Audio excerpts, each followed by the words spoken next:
The China Report for Monday, May 2013. Pentagon report highlights China cyber attacks. China has always denied hacking and says it is the victim of such attacks. The report also criticizes a lack of transparency in China's military modernization program and defense spending. While China has long been suspected of a role in cyber attacks, the U.S. has generally avoided publicly attributing attacks to the Chinese government, or confirming that U.S. government computers have been targeted. But the issue has come under increased scrutiny in recent months. In February, U.S. cybersecurity firm Mandiant said that it had linked hundreds of data breaches since 2004 to a Chinese hacking team traced to the site of a military unit in Shanghai. It is a well-known fact that Chinese universities such as Jiaotong University are breeding grounds for government-sponsored hacking teams. The proof is obvious. India says China agrees retreat to de facto border and face-off deal. India and China have ended a 3-week standoff on a windswept Himalayan plateau where they fought a war 50 years ago by agreeing to pull forces back to positions held before the confrontation, India's foreign ministry said on Monday. The two countries packed up tents and left the disputed patch on the 5,000-meter-high 16,000-foot Depsang plain late on Sunday. But it had not been clear how far they had withdrawn. Neither side has given details of the terms of the deal. India says up to 50 Chinese soldiers intruded into its territory on the western rim of the Himalayas on April 15. Some officials and experts believe the incursion signaled Chinese concern about increased Indian military activity in the area.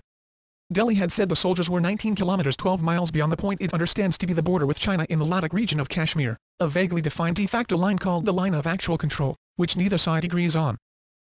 40 tons of tainted pork allegedly sold in China. Just how unsafe is food in China?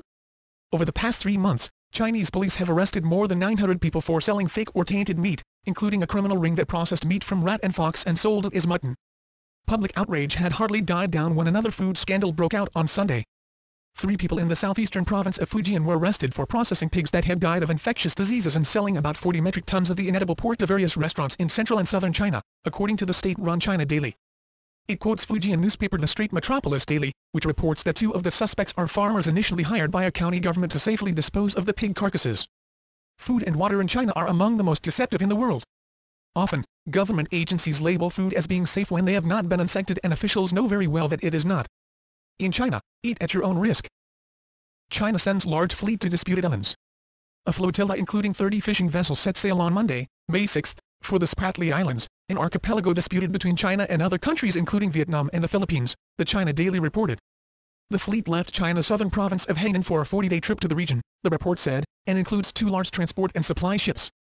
Chinese fishing boats regularly travel to the Spratlys, parts of which are also claimed by Taiwan and Brunei, but the fleet dispatched Monday was as large as one described as the biggest ever launched from the province when it set off last year. China will make every effort to guarantee the fleet's safety, the report quoted an official from the Department of Ocean and Fisheries as saying. China and neighboring countries have long used fishing fleets and maritime patrols to assert their territorial claims, and have upgraded their naval forces in recent years as tensions over claims in the South China Sea have risen. That's the China Report for today. Zaijian.